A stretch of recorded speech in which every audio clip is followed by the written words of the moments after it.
గుంటూరు జిల్లా పెనుమాక జూనియర్ కాలేజీలో రైతులతో సమావేశమైన పవన్ మాట్లాడుతున్నారు. ఇప్పుడు లైవ్ లో చూద్దాం.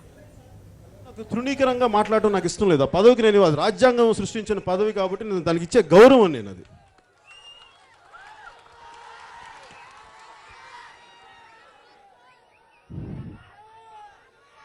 ఈరోజు నాకు తెలుగుదేశం ప్రభుత్వంతో గొడవ పెట్టుకోవడానికి నాకు ఎంతసేపు పడుతుంది నన్ను ఒక మాట మాట్లాడడానికి? పోనీ నాకేదన్నా దానివల్ల నాకేం వ్యక్తిగతంగా ఏముంటుంది లాభం? నాకు నిజంగా సినిమాల్లోనే మీరు ఇచ్చిన ఆనందమే నాకు సరిపోయింది తప్ప నాకు పదవులు అనేది చాలా బాధ్యత కూడి నాకు అంత అనుభవం లేదు. కానీ ఒక సగటు భారతీయుడిగా నా ధర్మం నేను నిర్వర్తించాలి కాబట్టి నేను నాకు లోపల నుంచి ఒక ఇన్నర్ కాల్ ఉంది కాబట్టి ఆ పొలిటికల్ పార్టీ పెట్టాను. నాదైన శక్తులతో నేను ఏదైతే చేయగలనో అది నేను మీకు ఖచ్చితంగా చేయగలను. మొన్న ఈ మధ్యన మంత్రి రావెల కిషోర్ బాబు గారు మాట్లాడుతున్నారు. ఆయన అన్నది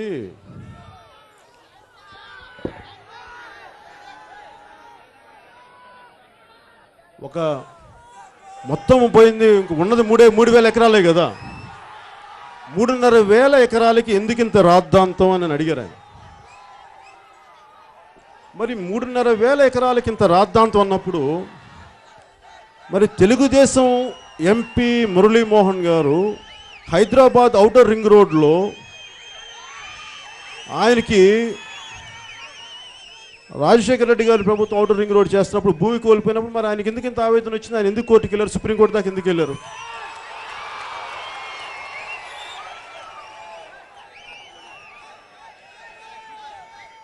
ఆయనకి ఎంత ఆస్తుందో నాకు తెలియదు. ఖచ్చితంగా చాలా ఆస్తుందనే అనుకుంటున్నాను. అట్లీస్ట్ నాకు అంతవరకు అర్థమైంది. ఖచ్చితంగా ఆయనకి ల్యాండ్ బ్యాంక్ ఉంది. ఆయన భూమి కోల్పోయినప్పుడు ఒక తెలుగుదేశం పార్టీ ఎంపీ మురళీమోహన్ గారికి ఔటర్ రింగ్ రోడ్లో భూమి కోల్పోయినప్పుడు ఆయనకే అంత బాధ ఉంటే సెంటు భూమి, అరెకరం భూమి, కాయగూరలు పండించే రైతులకి ఏం మాట్లాడతారని అంటాం అది నాకు చాలా అవివేకంగా అనిపించింది.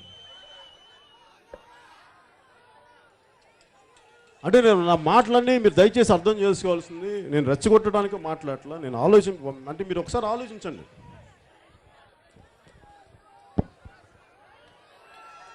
రావెల కిషోర్ బాబు గారికి నేను చెప్పదలుచుకుంది, ఆయన ఒకప్పుడు చాలా క్రీస్తుదేశులు కాన్షీరామ్ గారితో పాటు బాగా తిరిగిన వ్యక్తి రావెల కిషోర్ బాబు గారు. నేను మొదటి నుంచి నేను అడుగుతుంది సోషల్ ఇంపాక్ట్ అసెస్మెంట్ అంటాం. అంటే మీరు ఒక పని చేస్తున్నప్పుడు, ఒక పొలం దున్నుతున్నప్పుడు ప్రత్యక్షంగానో పరోక్షంగానో దున్నే రైతు ఉంటాడు, అమ్మే దుకాణదారుడు ఉంటాడు, కలెక్ట్ చేసే హమాలీలు ఉంటారు. ఇదంతా కలిపి దాని మీద ఆధారపడ్డ అనేక మంది ఒక సమూహం ఉంటుంది.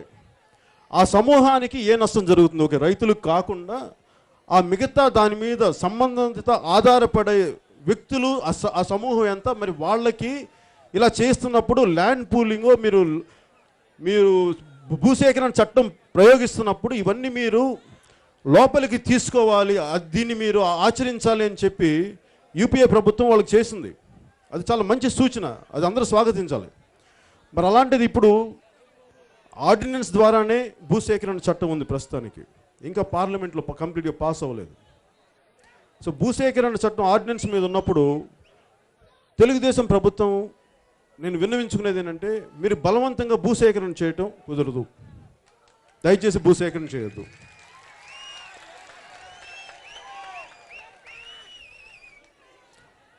నేను మీరందరికీ ఆనందంతో కట్టే రాజధాని కావాలి, కానీ ఇలా కన్నీళ్లతో కట్టే రాజధాని నిజంగా మంచిది కాదు.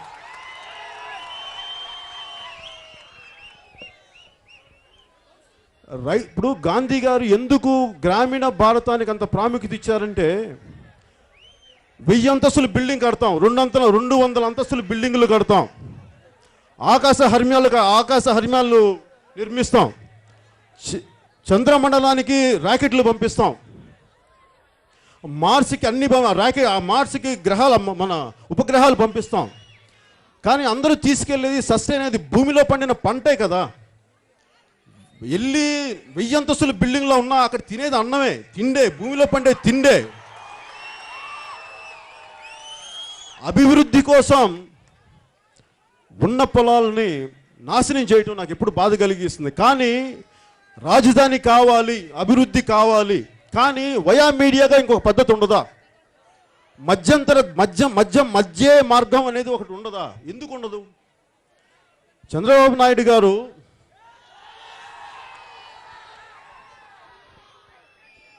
ఆయనకున్న అపరిమితమైన అనుభవం ఒక హైటెక్ సిటీ నిర్మించేలా చేసింది హైదరాబాద్లో.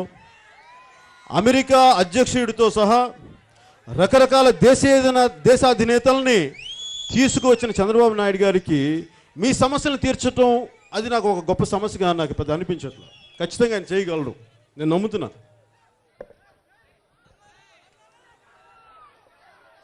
కానీ భూసేకరణ చట్టం మీద నా సమస్య ఏంటంటే, ఇందాక అనేక సమస్యలు తీసుకొచ్చారు.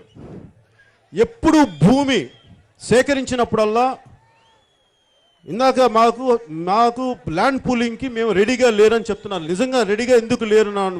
నేను హామీ ఉంటే ఇస్తామని అంటున్నారు. నేను హామీ తీసుకోవడానికి అక్కడ ఉన్న చట్టానికి ముఖం ఉండదు, చట్టానికి ముఖాలు మారుతూ ఉంటాయి. ఈరోజు ఒక కలెక్టర్ ఉండొచ్చు, రేపు ఇంకో కలెక్టర్ ఉండొచ్చు, వాళ్ళు మారిపోతూ ఉంటారు.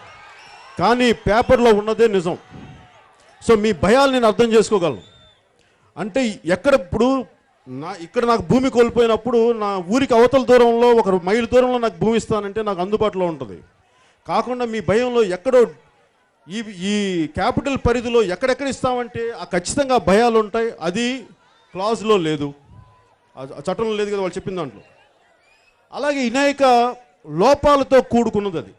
అందువల్ల తెలుగుదేశం ప్రభుత్వానికి నేను విన్నవించుకునేది ఏంటంటే, అది లోపాలతో కూడి ఉంది. అందుకని ఇక్కడున్న ఉండవల్లి, బేతపూడి, పెనుమాక, మిగతా తదితర గ్రామాల రైతులందరూ వాళ్ళ భయాలు ఇవి. ఒకప్పుడు కోట్లు పలికిన భూములు వాళ్ళకి ఈ రోజున ఇచ్చుకోవడానికి ఎందుకు ఇబ్బంది అంటే, అక్కడ ఒకవైపు తుళ్ళూరు గ్రామంలో 1.5 లక్షలు ఉన్న భూములు, 15 లక్షలు ఉన్న భూములు ఈరోజు 1.5 కోటి అయిపోతే, ఈ రోజున కోట్లున్న భూములు పైగా అన్ని చిన్న కమతా రైతులకి పోగొట్టుకోవడానికి నిజంగా బాధ ఉంటుంది. ఎందుకంటే మాకు కూడా ఒక 2 ఎకరాల పొలం, 3 ఎకరాల పొలం ఉండేది. మాకు తెలుసు, మేము అవసరాల కోసం మా చిన్నప్పుడు అమ్మేశారు, అది నాకు గుర్తుంది. ఇంకా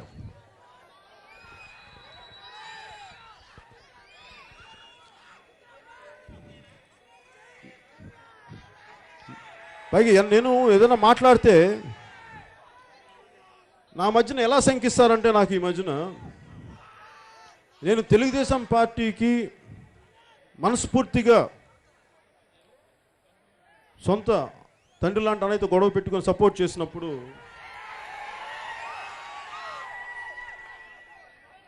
అప్పుడు నేను ఏ కులం అని కానీ ఏం గుర్తు రాలేదు. మొన్న ఈ మధ్యన ఒక పేపర్లో చూశాను, ఒక ప్రముఖ దినపత్రికలో, నేను స్పెషల్ స్టేటస్ గురించి మాట్లాడుతున్నప్పుడు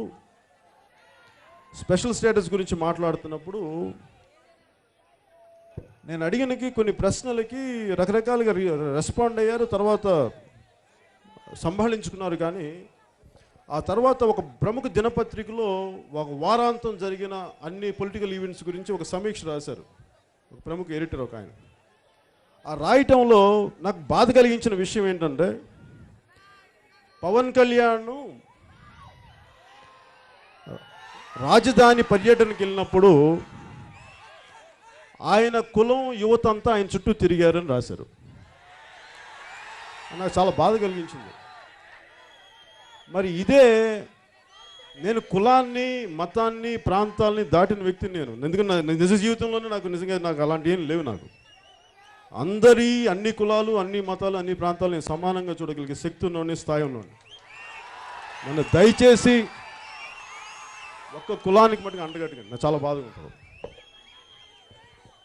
నా 2 కూతుర్లో ఒక కూతురికి నేను చర్చిలో నామకరణం చేశాను, ఇంకో కూతురు హిందూ. ఇంకో కూతురు. సో నాకు దయచేసి ఇలా అనేటప్పుడు నాకు కులాలు ఇవన్నీ అంటగట్టకండి, చాలా అసహ్యంగా ఉంటుంది.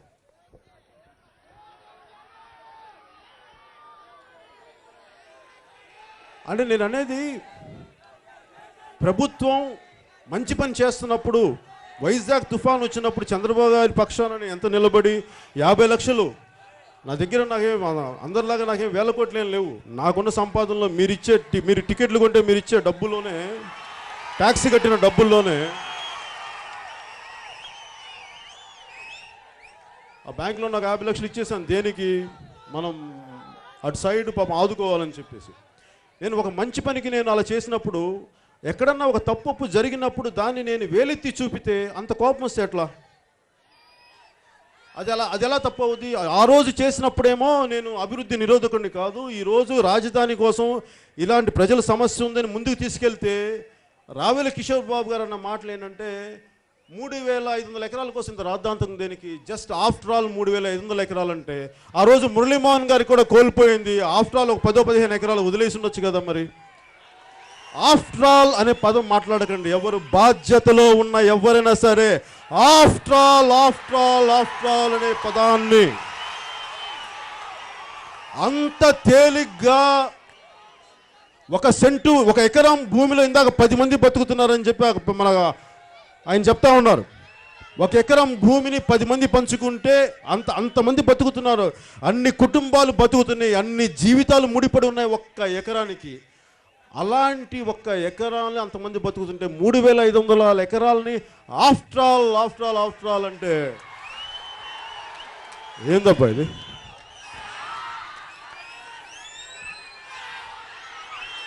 నోటు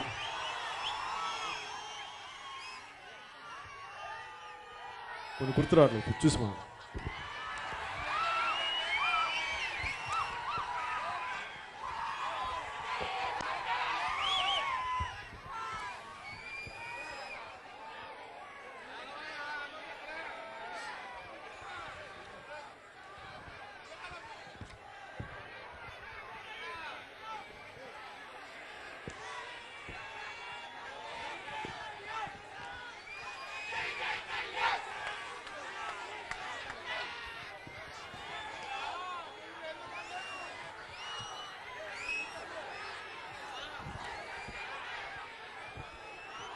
నేను ఆయన సలహాలు సూచనలు తీసుకుంటామని చెప్పారు.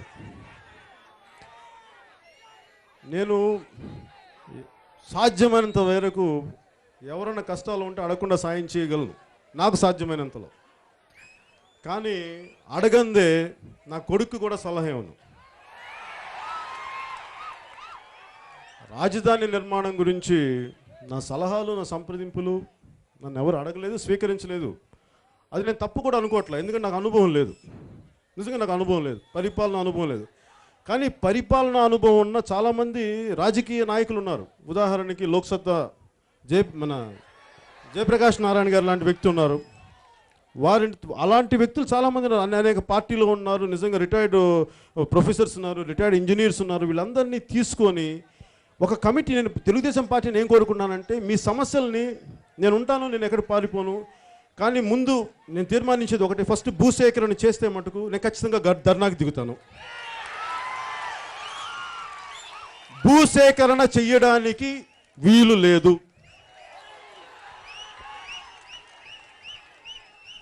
ఇష్టపడిస్తే తీసుకోండి, అనుమానం లేదు, నేను అడ్డు చెప్పను. అలాగే ఇష్టం ఉన్న రైతుల్ని కాదనడానికి నేనెవరు? ఇప్పుడు అందరూ ఏంటి, నువ్వు రాజధానికి ఎందుకు వ్యతిరేకంగా వస్తావనంటే, నేను రాజధానికి వ్యతిరేకంగా ఎక్కడొచ్చాను తండ్రి? నేను రాజధానికి వ్యతిరేకంగా ఇచ్చిన వ్యక్తుల్ని మీరు ఇవ్వద్దని నేను మాట్లాడలా. మేము ఇవ్వలేము అంటున్న వ్యక్తుల గురించి, వాళ్ళు ఇవ్వలేము అంటున్నప్పుడు మీరు వాళ్ళని ఒప్పించి తీసుకోండి తప్ప వాళ్ళ నుంచి లాక్కోవద్దు అని నేను చెప్తున్నాను.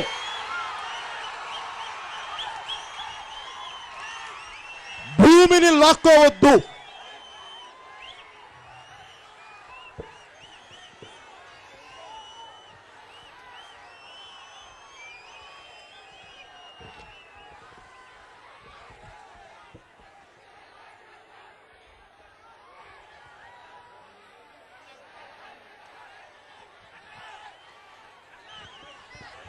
ఒకప్పుడు ఏమ్మా బాగున్నా, పెరిగినందు ఇచ్చావా అండి? తింటా పెట్టు. నేను తెలుగుదేశం పార్టీకి జత కట్టడానికి వారికి నేను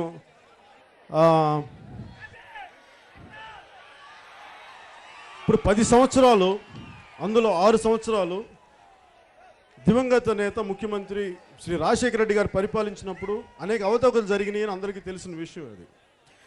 అనేక భూ కుంభకోణాలు జరిగినాయి, చాలా బలవంతపు భూసేకరణలు జరిగినాయి. ఉదాహరణకి వ్యాన్పిక్ భూములు ఒంగోలు దగ్గర, ఒంగోలు చాలా వెనకబడిన ప్రాంతం, అక్కడ వ్యాన్పిక్ అనే ఒక ప్రాజెక్ట్ వస్తే ఒక 25,000 నుంచి 55,000 డైరెక్ట్ ఉద్యోగాలు, 5 లక్షల మందికి ఇండైరెక్ట్ ఉపాధి కలుగుద్దని చెప్పి 28,000 ఎకరాలు మీరు ఇట్లాగే రైతుల దగ్గర నుంచి మీరు ఇవ్వకపోతే మేము భూములు లాక్కుంటామని చెప్పి లాక్కున్నారు. ఆ రోజున నేను ఒంగోలులో తెలుగుదేశం పార్టీ తరఫున ప్రచారం చేయడానికి వెళ్తే అక్కడ కర్ణం బలరాం గారు కూడా ఇదే మాట చెప్పారు. ఈ వ్యాన్పిక్ భూముల గురించి మాట్లాడండి, వీళ్ళ దోపిడీ గురించి మాట్లాడాను. మరి అదే భూసేకరణ మీద మీరు పోరాటం చేసినప్పుడు మళ్ళీ అదే భూసేకరణ చట్టం ఇలా బలవంతంగా తీసుకొస్తే అప్పుడు వాళ్ళకి మనకి మీకు ఏంటి తేడా నాకు అర్థం కావట్లా. అది తప్పైనప్పుడు ఇది కూడా తప్పే కదా. అది అన్యాయం అని నోరెత్తినప్పుడు ఇది కూడా ఖచ్చితంగా అన్యాయమే. అందుకని నేనేమంటానంటే మీరు దయచేసి సమతుల్యతతోటి, సమగ్ర దృష్టితోటి దీన్ని మీరు ఒక విధి విధానాల ద్వారా ఒక ఎక్స్పర్ట్ ప్యానల్ కమిటీని పెట్టండి. వాళ్ళకి అనేక సమస్యలు ఉన్నాయి ఇక్కడ ఉన్న గ్రామస్తులకి.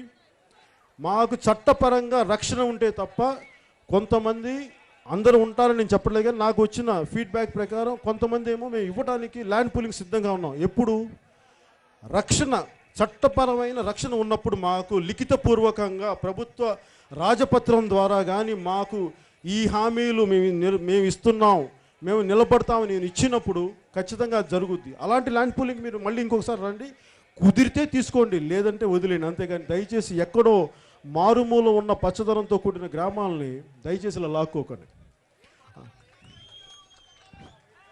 అంటే ఇంకొకటి ఏంటంటే పచ్చదనం అనేది ఫ్యూచర్లో రాబోయే తరాలకి నిజంగా ఆహార భద్రత చాలా పెద్ద సమస్య. ఇది వరల్డ్ బ్యాంక్ చెప్పిన సమస్య. ఇది ఆహార భద్రత అనేది చాలా పెద్ద సమస్య. రైతుల్ని మన వ్యవసాయాన్ని చంపుకుంటూ వెళ్ళిపోతే చాలా కష్టాలు అయిపోతాయి. ఎందుకంటే ఇవన్నీ చాలా మంచి అనేక మల్టీ క్రాప్ ల్యాండ్, అనేక పంటలు పండే భూమి, 4 పంటలు పండే భూమి, 3 పంటలు పండే భూమి. దీన్ని దయచేసి అంటే ఎక్కడో ఇజ్రాయెల్, ఎడారిలో ఉన్న ఇజ్రాయెల్ టెక్నాలజీని తీసుకొచ్చి మనం కుప్పంకి తీసుకొచ్చి అక్కడ కుప్పలు తెప్పలుగా మన కాయగూరలు పంటలు పండించుకున్నప్పుడు అసలు అలాంటి టెక్నాలజీ అవసరం లేకుండా పుష్కలంగా 20 అడుగుల్లో నీరు ఉన్న ఈ భూమిని తీసుకెళ్ళి దీన్ని విచిత్రంగా ఇలా వాడుకోవడం నాకు కరెక్ట్ అనిపించట్లేదు. నాకు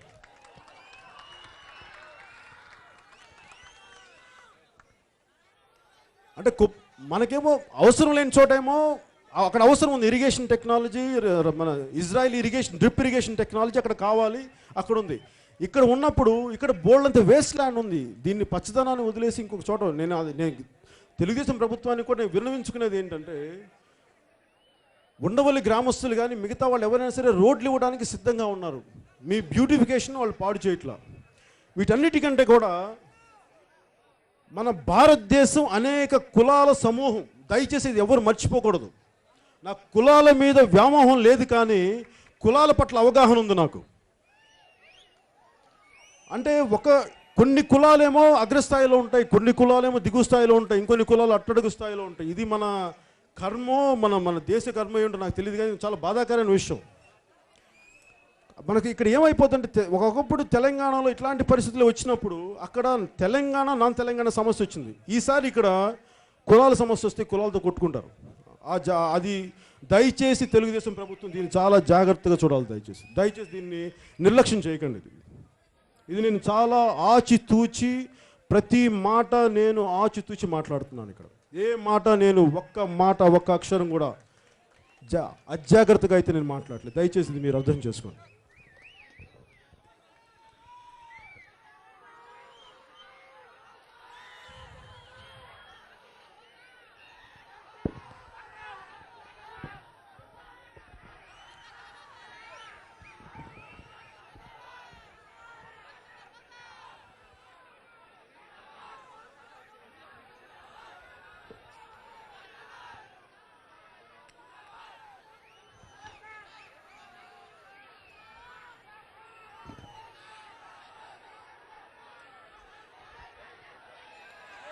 మధ్యన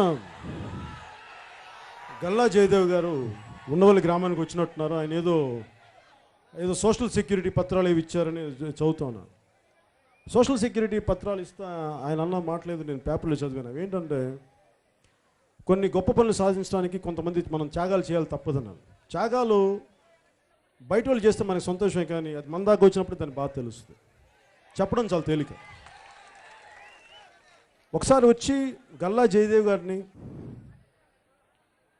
ఆయన ఎంపీ దీని కింద వస్తుందా, ఒకసారి వచ్చి గల్లా జయదేవ్ గారిని కూడా ఒకసారి మిమ్మల్ని వచ్చి మీ గోడు వినవలసిందిగా నేను ఈ పత్రిక ఈ మీడియా ముఖంగా నేను వారిని కోరుకుంటున్నాను.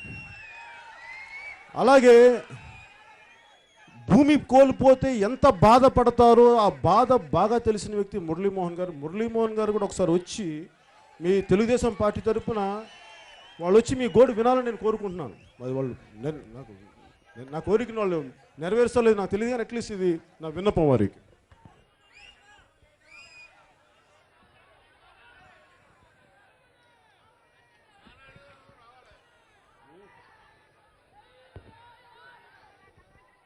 ఈ రోజున పత్తిపాటి పుల్లారావు గారు, నారాయణ గారు వాళ్ళు అసలు ఈ భూసేకరణకి వాళ్ళు ముందు నడిపించారు.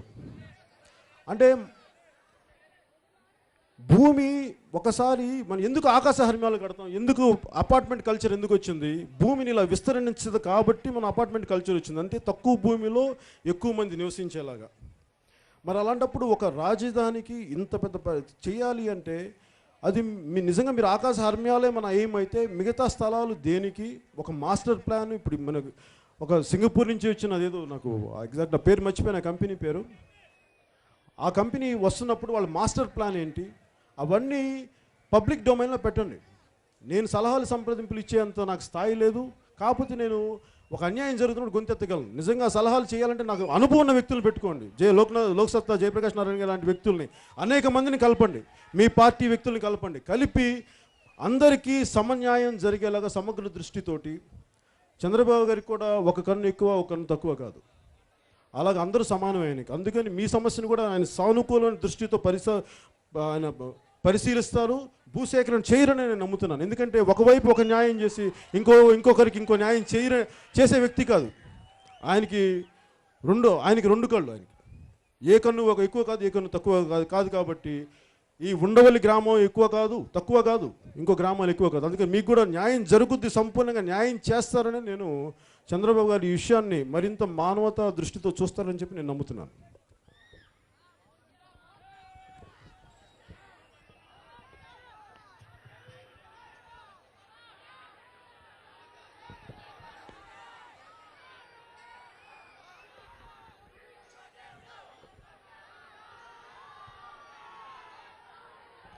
అంటే ఎంత పగడ్బందీగా ఉండాలి అంటే ఈ భూసేకరణ కానీ భూ సమీకరణ ఎంత పగడ్బందీగా ఉండాలి అంటే అనేక వేల మంది రైతులు వాళ్ళ నమ్మకాన్ని, వాళ్ళ విశ్వాసాన్ని, వాళ్ళ ఫ్యూచర్ని, వాళ్ళ భవిష్యత్తుని, వాళ్ళ పిల్లల భవిష్యత్తుని, వాళ్ళ తరాల భవిష్యత్తుని తీసుకొచ్చి అందరూ తెలుగుదేశం పార్టీలో పెడుతున్నారు. ఒకవేళ వచ్చే ఎన్నికల్లో తెలుగుదేశం పార్టీ రాకపోతే, ఒకవేళ అలా కాదు చెప్తున్నాను, కీడించి మేలించమంటాం కదా, ఒకవేళ రాకపోతే అప్పటికి నారాయణ గారు ఉండరు, పత్తిపాటి పుల్లారావు గారు ఉండరు, ఒకవేళ టీడీపీ రాలేదనుకుందాం. అలాంటి పరిస్థితుల్లో మరి నేను మీ గురించి కూడా మాట్లాడలా, మీరు కూడా నష్టపోయారు అనుకుందాం. కానీ ఇచ్చిన రైతులకి వాళ్ళ గ్యారంటీ ఏంటి? వాళ్ళ గ్యారంటీకి వాళ్ళు ఏ సంతకాలు పెడుతున్నారు? మేము ప్రతి ఒక్కళ్ళు నమ్మిస్తున్నారు. ఎవరు నమ్మిస్తున్నారు? ఈరోజు పత్తిపాటి పుల్లారావు గారు వస్తున్నారు, నారాయణ గారు వస్తున్నారు. ఒకవేళ అదేది రాజపత్రం ద్వారా, ధృవీకరణ పత్రాల ద్వారా ఏమీ లిఖితపూర్వకంగా లేనప్పుడు అవి ఎంత హాని కలిగి చేస్తాయి? దానివల్ల ఎంత బాధ్యత ఉంది తెలుగుదేశం ప్రభుత్వానికి? నేను ఒక సినిమా తీసేటప్పుడు సినిమా ఫెయిల్ అయితే ఇంటి ముందుకు వచ్చి నా డిస్ట్రిబ్యూటర్లు అడుగుతారు, నువ్వు సినిమా తీసావు, మేము ఇంత ఖర్చు పెట్టావు, ఏం చేశారు, నువ్వు బయటికి రా అంటారు. సరే ఇట్లా అంటారు, కానీ ఏంటా ఇలా చేసావు, కొంచెం మా నష్టాలు వచ్చినాయి, మరి ఎలా నిలబడతావు అంటారు. మాకు నన్ను జవాబుదారీ, మరి నేను పారిపోలేను. నేను సినిమా తీసాను, డైరెక్షన్ చేశాను, ఒకసారి చాలా పెద్ద ఫ్లాప్ అయితే మొత్తం నా రెమ్యునరేషన్ రూపాయలు తీసుకుని తిరిగి ఇచ్చేయాల్సి వచ్చింది.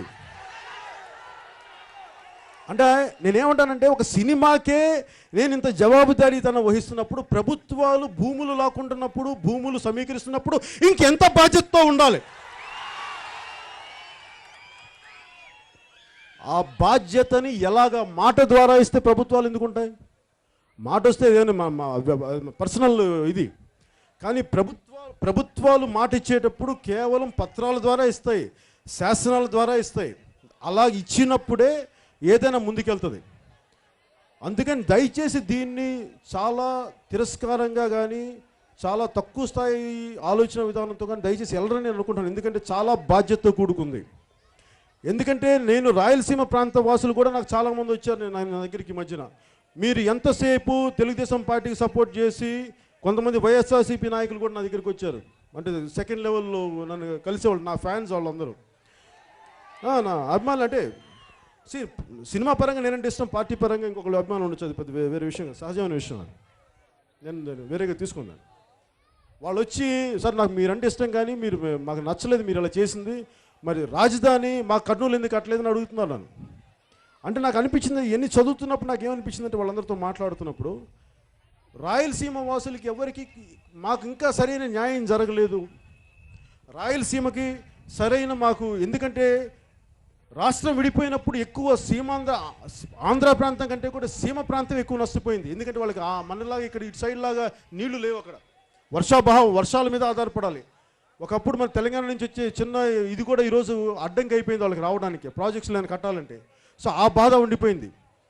ఇంకొకసారి మనం తెలుగుదేశం ప్రభుత్వం కానీ చంద్రబాబు నాయుడు గారి దృష్టి ఎంతసేపు రాజధాని మీదే ఉంటే మిగతాది సమతుల్యత ఉంటుందా? ఒకవేళ అటు ఇంబ్యాలెన్స్ క్రియేట్ అయితే అది మళ్ళీ ఇంకో తెలంగాణ లాంటి సమస్య తెచ్చి పెడుతుందా అన్నది కూడా ఒకసారి మీరు ఆలోచించుకోవాలని నేను కోరుకుంటాను.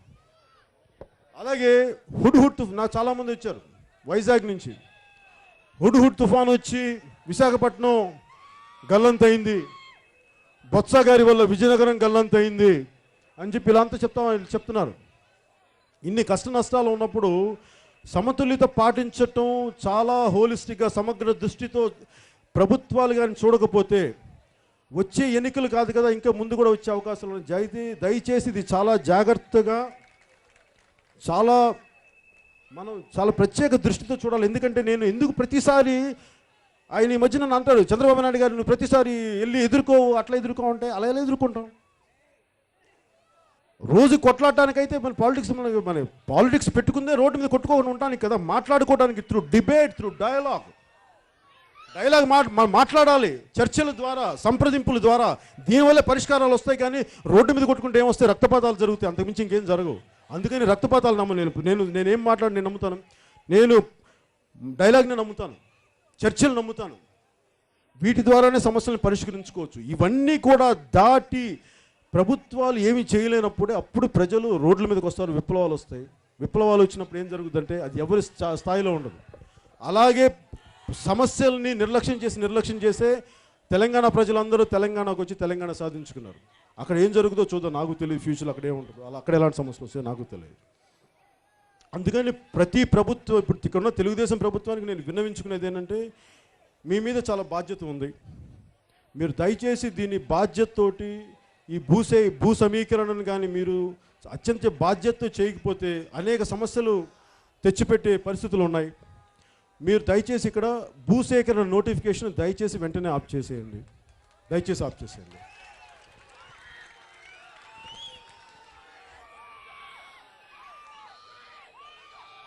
ప్రతి ఒక్కరిని అడగండి. మీరు తెలుగుదేశం పార్టీలో కమిటీని వేయండి.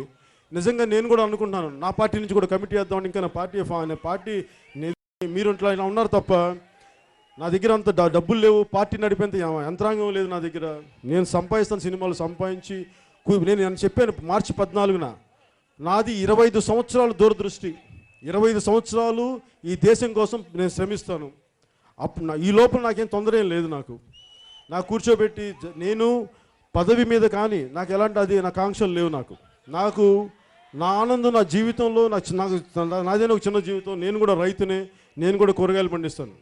నేను ఇంకా వరి పండించలేను, కానీ మీలాగా కూరగాయలు పండిస్తాను. నా కష్టం నాకు తెలుసు. సో దయచేసి నేను ఈ సభ ద్వారా విన్నవించుకునేది, నేను ఈరోజు ప్రొటెస్ట్ చేయడానికి నేను సిద్ధంగా ఉన్నాను. నిరాహార దీక్ష చేయడానికి సిద్ధంగా ఉన్నాను. పరిస్థితులు అక్కడి దాకా తీసుకెళ్ళడం నాకు ఇష్టం లేదు. అక్కడి దాకా దేనికి? సంప్రదింపుల ద్వారా పరిష్కారాలు జరుగుతున్నప్పుడు నాకు కూర్చోబెట్టి నాకు గవర్నమెంట్ ఇబ్బంది పెట్టి ప్రజా జీవితాన్ని అస్తవ్యస్తం చేసి ప్రొటెస్టులు చేసి ఇబ్బంది పెట్టడం నాకు ఇష్టం లేదు.